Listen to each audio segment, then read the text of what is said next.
시간에는 큰 기쁨 교회 최종철 목사님께서 여호와는 나의 목자시니 라는 제목으로 말씀을 증언하실 때 많은 은혜 받으시기 바랍니다. 기도 한번 하고 말씀드리겠습니다. 우리의 선한 목자가 되셔서 오늘도 저희들을 귀한 곳으로 인도하신 아버지 하나님의 크신 사랑과 은혜를 감사합니다. 하나님, 이 주말에 이 아침에 할 일도 많고 또 피곤한 몸이지만은 주의 은혜를 기억하며 주님의 은혜를 구하기 위하여 또한 이 자리에 나왔습니다. 아버지, 은혜 베풀어 주시옵소서. 아멘. 하나님, 저희들을 주님의 오른팔로 안위하여 주셔서 아멘. 주님의 평안과 주님의 기쁨과 주님의 은혜를 시간도 풍성히 누리고 하나님께 영광 돌리며 힘없고 저희들 승리하게 도와주시옵소서. 아멘. 연약한 종을 세우셨사오니 말씀으로 인도하시고 아멘. 함께하여 주시옵소서. 아멘. 예수 그리스도의 이름으로 간절히 기도하옵나이다. 아멘. 할렐루야. 아멘. 오늘 우리 주님의 크신 은혜와 사랑이 이 자리에 있는 모든 여러분에게 임하시기를 예수님 이름으로 축복합니다. 아멘. 이 자리에 이전한 지 저는 또 이전하고 나서 처음 오게 됐는데 정말 너무나 멋지고 참 좋습니다. 또 황우여 장로님과 함께 동역하신 여러분들에게 우리 주님께서 반드시 선하고 복된 길로 인도하실 줄로 믿습니다. 아멘. 오늘 저는 여호와는 나의 목자시니 라는 제목으로 말씀을 나누도록 하겠습니다. 하나님께서는 창세기에서 천지를 창조하시고 그리고 아담을 만드시고 난 다음에 보시기에 좋았다라고 말씀하셨는데 또 한편으로 뭐라고 말씀하시냐면 창세기 2장 18절에서 여호와 하나님이 가라사대 사람이 독처하는 것이 좋지 못하니 내가 그를 위하여 돕는 배필을 지으리라 이렇게 말씀해 주셨습니다. 독처하는 것이 좋지 못하다, 혼자 사는 것이 좋지 못하여서 그를 돕는 배필을 만들어 주셨습니다. 그러기 때문에 인간은 절대로 어떻게 혼자 살아갈 수가 없는 존재라는 것을 우리가 깨닫게 되는 것입니다. 정말 지혜로운 사람은 자기 아내를 존중하고 아끼는 사람이고 또 자기 남편을 존중하고 아끼는 사람이 정말 지혜로운 사람인 것입니다. 마찬가지로 또한 고대 철학자인 아리스토텔레스가 한 말을 잘 아실 것입니다. 인간은 사회적인 동물이다 이렇게 말했습니다. 인간은 서로의 좋은 관계를 맺으면서 지내게 되는데 어떠한 관계를 맺으며 지내가는가가 굉장히 중요한 것입니다. 부모와 자식 간의 관계가 있고 친구의 관계가 있고 또 직장의 상사와 또 부하의 관계가 있고 또 동역자의 관계가 있고 여러 가지의 관계가 있습니다. 여러분 옆에 있는 분은 하고 나 자신의 관계는 어떠한 관계를 맺고 있는지 한번 생각해 보시기 바랍니다. 옛날에 어린 시절에 농담으로 말할 때에 야 너랑 나랑 사이에 어떤 사이인데 우리가 서로 그렇게 지내면 되겠냐 하면 또 참 친구가 말하기를 야 너랑 나랑 무슨 사이냐 엎어지면 밟아줄 사이지 이렇게 이제 농담을 하는 경우가 있었습니다. 어떠한 관계일까? 또 반대로 내 옆에 있는 사람이 넘어지면 내가 정말 일으켜 세워줄 수 있는 그러한 사이, 그런 관계를 맺고 있는가? 그것이 중요한 것입니다.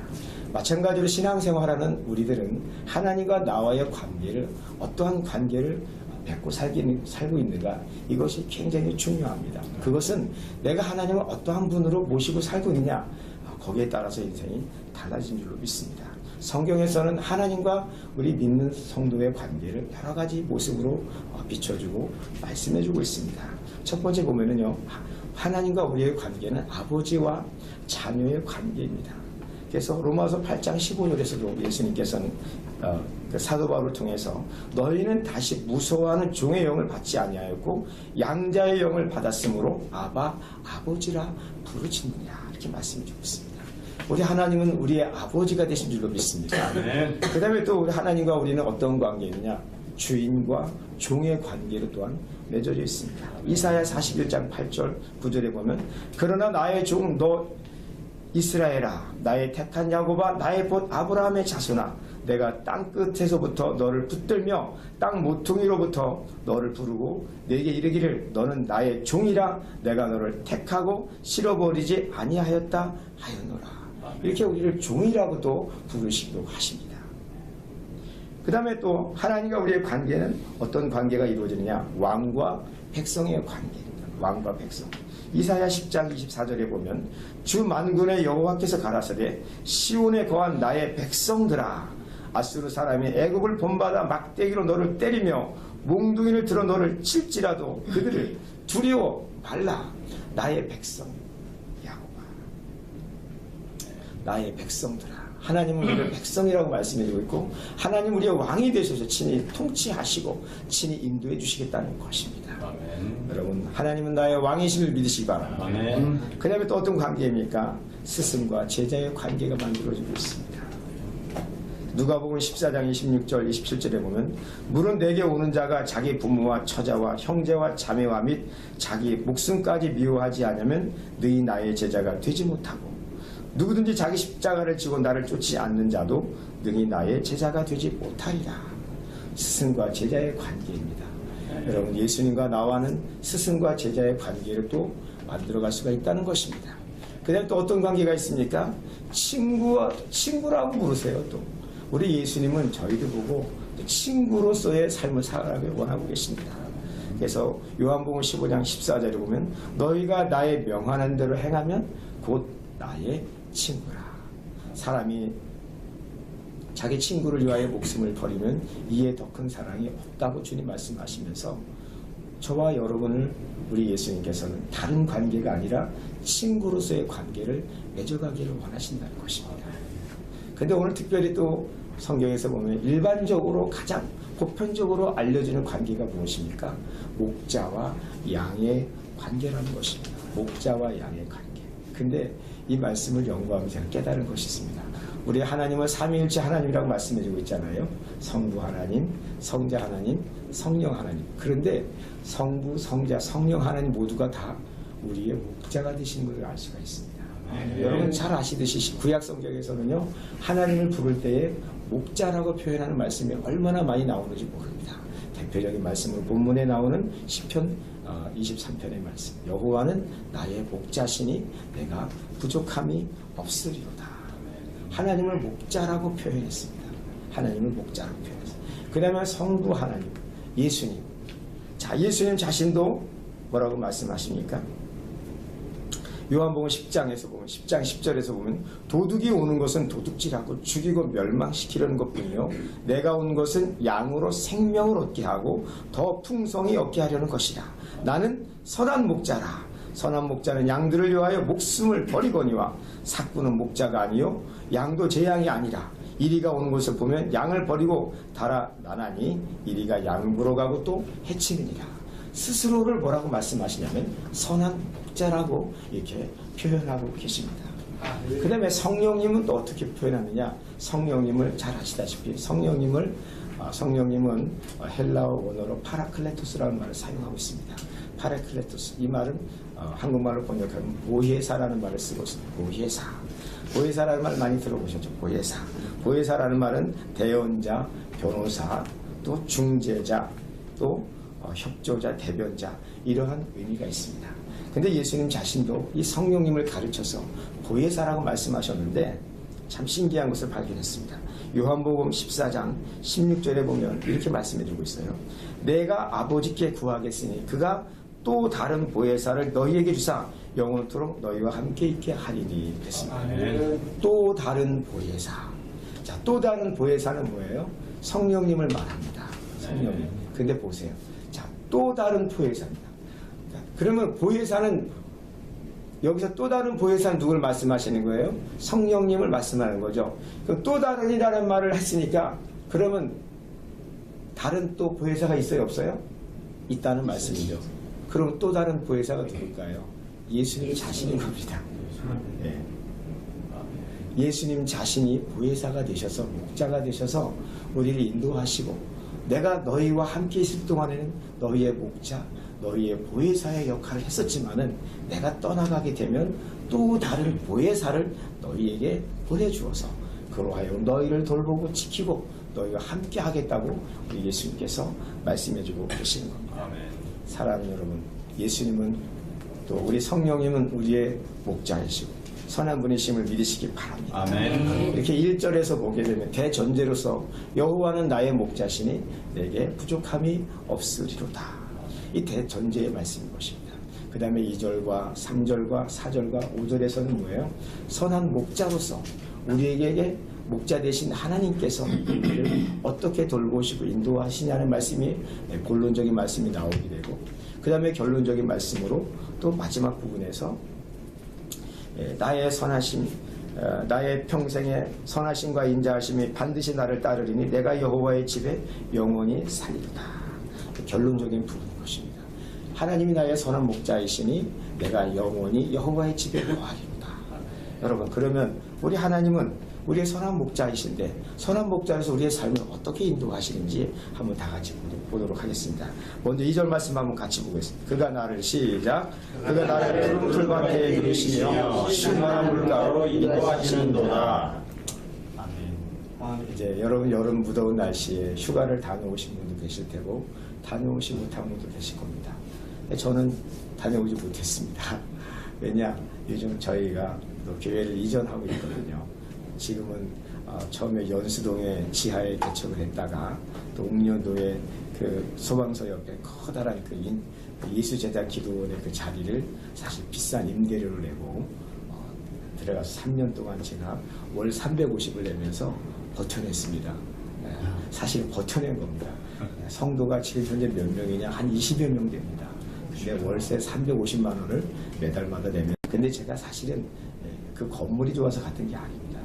먼저 있던 목사님이 목회했던 성도들 한 40여 명을 이렇게 통합시켜주겠다고 하는데, 처음에는 제가 함께 있던 20명과 60명이 통합해서 예배를 드렸는데 점점점 다 빠져나가더라고요.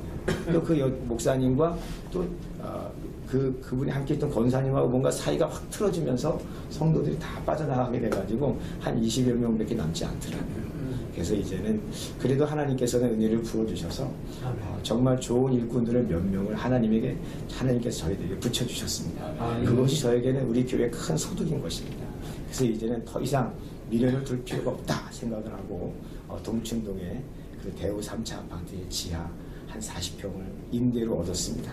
근데 임대료가 얼마냐면요, 보증금이 1,000만 원에 월세가 15만 원입니다. 그래서 지금 이 넓은 공간에 예배를 드리면서 시간 될 때마다 가서 그냥 예배 꾸미는 겁니다. 예배실 꾸미는 겁니다. 처음에는 돈이 없으니까 그냥 하나님이 주시는 대로 하겠다. 모든 것 다 내려놓고 하나님이 주시는 대로 하겠다 생각하고 마음 다 내려놓았습니다. 그래서 그냥 페인트만 칠하고 시작하겠다 생각을 했는데, 그런 마음으로 했는데 하나님이 한 가지 부어주시는 것을 경험하게 만들어 주셨습니다.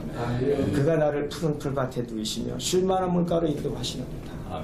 푸른 초장은 무엇입니까? 우리에게 꼭 필요한 것을 말합니다. 양에게 있어서 푸른 무엇입니까? 양식인 겁니다. 하나님 우리를 양식을 때에 따라서 반드시 먹여주시고 채워주시는 것을 믿으시기 바랍니다. 필요한 걸 채워주시는 겁니다. 그런데 쉴만한 물가는 무엇입니까? 휴가철에 대해서 쉬러 갈 만한 곳이 쉴만한 물가인 것입니다. 우리 주님은 필요한 것을 채워줄 뿐만 아니라 넉넉한 곳, 쉴만한 곳으로 인도하시는 그 하나님인 줄 믿으시기 바랍니다. 우리는 항상 쪼들리면서 부지런하게 열심히 일을 하는 것만, 그것이 우리 하나님이 기뻐하시는 것이 아니라 저와 여러분을 쉴만한 물가로 인도하시는 그 하나님이심을 믿으시기 바랍니다. 정말로 하나님이 나의 목자가 되셔서 하나님이 나의 큰 기쁨 교회의 담임 목사가 되어 주십시오. 이런 마음으로 기도를 하면서 또 성전을 준비하다 보니까 하나님이 요즘 들어서 정말 좋은 일들을 많이 만들어 주셨습니다. 은퇴하신 여자 목사 선배 목사님이 한번 저희 교회를 모셔서 예배를 설교 말씀 부탁드리고 갔더니 교회 차를 모시고 이렇게 안내했더니 그 교회 차가 작년에 스타렉스가 요즘 현대차가 하부가 부식이 많이 되잖아요. 폐차를 시켜가지고 돈이 없어가지고 카세트 운영하는 장로님이 가지고 있던 차 2001년식 9인승 스타렉스를 그분이 그래도 200만 원에 저한테 넘겨주셔가지고 그거를 몰고 다녔어요. 근데 장로님 워낙 차량 관리를 잘 하셔가지고 몰고 다니만 하더라고요. 근데 목사님 오시기에는 그래도 그게 안 좋으셨다고 나와요. 차 좀 바꾸면 좋겠다고. 그래서 기도해 주세요 목사님 그랬습니다. 그랬더니 어느 날은 목사님께서 최 목사 차량을 위해서 내가 600만 원 헌금을 모금해 왔어 그래요. 600만 원을 모금에다가 제 통장에다 쏴주시더라고요. 그리고 또 다른 교회 목사님들하고 해가지고 그렇게 해서 또 차량을 지금 그 장로님이 또 어느 교회에서 650만 원짜리 차량이 있는데 그거 사면 좋을 거라고. 왜냐면 딜러가로 가지고 오니까 16만 킬로 뛴 거. 다른 데 알아보니까 800 내지 900을 줘야 사겠더라고요. 그래서 그거 살려고 했는데 더 좋은 게 나왔어요. 다른 이웃 교회에서 9만 킬로 채 뛰지 않은 건데 옵션이 많이 달려있는 건데 그것을 1100만 원에 딜러가 주겠다고 했다는 것입니다. 그래서 1100만 원에 누가 원하는 사람이 자기가 팔겠다는 거예요. 교회에서. 우리를 줘라. 그래가지고 650만 원짜리 살려고 했던 거를 1100만 원짜리를 엊그저께 가서 사가지고 왔습니다. 그래가지고 돈이 그 800만 원이 만들어져가지고 800만 원이고 300만 원은 한 달 이내로 갚아주겠다. 안 되면 차량을 담보로 해가지고 내가 대출을 받아서 줄 테니까 한 달만 유예기간을 주라 이렇게 해가지고 가지고 왔습니다. 성전 이전 공사 하는데요. 돈 하나도 없었습니다. 진짜 페인트 칠하려고 했습니다. 근데 우리 교회 권사님 한 분이 1000만 원을 내놓으시더라고요. 자기 좀 혼자 사시는 분이 1000만 원 내놓으셨습니다. 어떤 목사님 오셔가지고 선배 그 지방에 제가 지금 성교육회 인천중앙지방의 현직 지방 회장입니다. 근데 광고를 하지 않았어요. 그냥 열심히 했는데 선배 목사님 와서 봉투 갖다 주시고 어떤 여자 목사님 오셔가지고 50만 원 담아다 주시고 어떤 또 성도님이 와가지고 보태 쓰라고 했는데 봉투를 열어보니까 5만 원짜리가 20장이나 들어있어요. 20장이. 하나님이 채워주신 걸 이렇게 경험하는 것을 보게 됩니다. 또 제 후배 목사가 그래서 강단을 꾸밀 일을 생각도 못했어요. 카페식으로 만들려고 했습니다. 테이블 넣어가지고 거기서 예배드리고 그 다음에 식사도 같이 하고 평소에는 주변 사람들 오게 해서 또 커피 대접하고 차를 대접하면서 그런 공간을 만들려고 했는데 어제 후배 목사가 와가지고 목사님 제가 선교 나가는데 선교 나가기 전에 제가 강대상을 꾸며보겠습니다. 나이가 45살인데 어디서 배웠는지 목수일을 너무 잘하는 거예요. 혼자서 목재 자료를 딱 전화를 신청해놓아가지고 목재를 딱 구입해놓고요. 강대상을 예쁘게 쫙 꾸며놓고 갔어요. 나무로다가 앞부분에 십자가를 나무로다 만들어놨어요. 이렇게 틀로 해가 짜가지고 시키지도 않은데 이렇게 해놓고 갔어요. 여러분 정말 시간 되시면 한번 동춘동 대우 3차 아파트 상가에 한번 놀러 오시기 바랍니다. 왜 이런 말씀드립니까? 주님이 나의 목자이심을 고백하면서 다 맡기고 하니까 하나님이 인도하십니다. 정말 여러분 그가 나를 푸른 풀밭에 누이시며 쉴만한 물가로 인도하십니다. 3절에 보면 또 무슨 말씀이 있습니까? 같이 읽어보겠습니다. 내 영혼을 소생시키시고 자기 이름을 위하여 의의 길로 인도하시는도다. 아멘. 여러분 우리 하나님은요 내 영혼을 소생시킨다. 여러분 영혼을 어떻게 소생시키십니까? 영혼은 영이지 않습니까? 영이 어떻게 소생됩니까? 근데 하나님은 우리의 영도 소생시키시다는 것입니다. 무슨 말이냐? 내가 힘이 없고 연약하고 어떤 때는요 정말 하기 싫을 때가 있어요. 하고 싶은 의욕 자체가 없을 때가 있어요. 정말 아무것도 못하겠다. 하기 싫다. 다 내려놓고 싶을 때가 있어요. 근데요 우리 하나님이 와서 나를 만지시고 성령님 나를 움직이시고 나를 어루만져 주시면요 나도 모르게 힘이 생기고 나도 모르게 용기가 생기고 나도 모르게 하나님이 위로를 주시는 그 위로로 말미암아서 용기를 얻고 다시 일어날 수 있는 힘이 생긴다는 것입니다. 여러분 이것을 믿으시기 바랍니다. 제가 신학 공부할 때도 어렵게 공부를 했어요. 집에서 등록금 한 번 내주지 못하고 심지어는 교통비도 내주지 못했습니다. 근데 신학교 4년을 제가 다녔습니다. 다녔는데 밤마다 산에 올라가서 기도하는 성경은 있는데 갑자기 무슨 그 시편에는 말씀에서 하나님은 말의 힘을 기뻐하지 아니하고 자기를 의지하는 자를 기뻐하느니라. 그냥 막 읽어가는데 그 말씀이 내 심령 속에 꽉 와 닿는 겁니다. 하나님 말의 힘을 기뻐하지 않아. 말과 같이 힘이 세고 강한 그런 것을 기뻐하는 것이 아니라 자기를 기뻐하는 자를 자기를 의지하는 자를 기뻐하느니라. 그 말씀을 그냥 읽는데 하나님 위로를 주시고 힘을 주시더라고요. 그래서 또 대학 4년 잘 마치고 대학원 공부하고 이렇게 목회자가 되었던 것입니다. 내 영혼을 소생시키시고 자기 이름을 위하여 의의 길로 인도하시는도다. 뭐예요? 자기 이름을 위하여 자기의 명예를 걸고 하나님의 명예를 걸고 자기 양 대신 우리들을 인도하신다는 겁니다. 여러분의 삶 가운데 나의 삶 가운데 누구의 명예가 걸려 있습니까? 하나님의 명예가 걸려있다는 것입니다. 근데 여러분 하나님의 명예를 걸고 나의 목자가 되셔서 나를 인도하시는데 때로 우리는 하나님 나를 지켜주시는 거야? 하나님이 정말 살아계신 거야? 맞는 거야? 이렇게 의심이 될 때가 있습니다. 사랑하는 여러분 우리 하나님은요 자기의 명예를 걸고 우리의 목자가 되신 줄 믿으시기 바랍니다. 그 다음에 4절 말씀 같이 읽어보겠습니다. 내가 시작. 내가 사망의 음침한 골짜기로 다닐지라도 해를 두려워하지 않는 것은 주께서 나와 함께 하시니라. 주의 지팡이와 막대기가 나를 안위하시나이다. 아멘. 여러분 양에게는 여러 가지 특징이 있습니다. 양은요 어리석습니다. 힘이 없습니다. 항상 양은요 공격을 하지 못하는 짐승입니다. 앞을 내다보지 못하는 짐승입니다. 양의 앞을 내다볼 수 있는 거리가 몇 미터냐? 10m 정도밖에 안 된다고 합니다. 10m. 어렴풋이 보이는 게 20m라고 합니다. 그러니까 멀리 바라볼 수가 없습니다. 목자가 따라가는 데에 따라가야 됩니다. 근데 또 양은요, 그런 녀석이 왜 또 고집을 그렇게 센지 몰라요. 고집을 그렇게 세대요, 양이. 자기 마음대로 하려고 합니다. 자기 마음대로 하려고 해요. 그 양은 수시로 목자의 곁을 떠나려고 애쓰습니다. 이사야 53장에서도 말씀해 주었듯이 우리는 다 양 같아서 그릇 행하여 각기 제 길로 갔거늘 여호와께서는 우리 무리의 죄악을 그에게 담당시키셨다.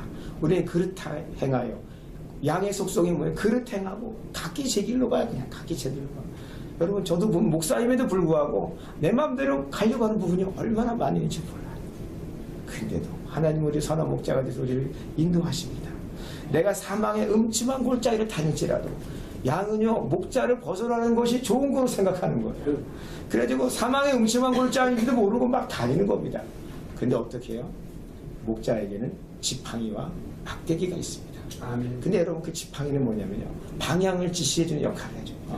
이쪽으로 가자, 저쪽으로 가자, 방향을 지시해줍니다. 막대기는 뭔지 아십니까? 양이 엉뚱한 거로 그것을 갑니다. 후려치는 겁니다. 그리고 가면 안 돼. 막 엉뚱한 것을 쫓아가가지고 막대기를 확 후려치게 되는 겁니다. 그러면 아프니까 안 가는 거야. 아프니까 안 가는 거야. 하나님도 때로는 우리에게 막대기질을 하신다는 사실을 기억하시기 바랍니다. 왜요? 사랑하시기 때문에 그렇습니다. 사랑하지 않으면요 막대기질도 안 하십니다. 매질도 안 하십니다. 사랑하시니까 매질하는 겁니다. 그때 때리고 맞을 때는 아프니까 왜 하나님 나에게를 어려움을 주시는가? 왜 나에게를 고통을 주시는가? 그렇게 생각이 되지만 선한 목자이시기 때문에 주의 지팡이와 막대기로 나를 안위하시고 지키시고 인도하신 줄 믿으시기 바랍니다. 그런데 5절에서 보면 또 말씀 봅시다. 5절만 다 같이 주께서 시작. 주께서 내 머리를 통해서 내게 상을 차려주시고 기름을 내 머리에 부으셨으니 내 잔이 넘치나이다. 아멘. 자, 우리 주님이요 누구의 목전에서요? 원수의 목전에서. 원수가 나를 죽이려고 그렇게 잡아 죽이려고 얼마나 애를 썼습니까? 다윗을 잡아 죽이려고 사울왕이 얼마나 그렇게 애를 썼습니까? 그럼에도 불구하고 하나님은 다윗을 왕으로 세워주셨습니다. 원수의 목전에서 내게 상을 차려주는, 먹을 상을 차려주는, 먹는 상. 음식 상을 아주 상다리가 부러지도록 아주 멋있게 풍성하게 차려주신다는 것입니다. 누구 앞에서? 그것도 원수의 목전에서. 여러분 이런 날이 반드시 오는 것을 믿으시기 바랍니다. 이 땅에서도 그런 일이 이루어지게 되고 하나님 나라에 이르게 될 때에 우리를 미워하고 우리를 저주했던 그 사람들 앞에서 여러분 천국과 지옥은 멀지만 가깝게 느껴도 다 보이지 않습니까?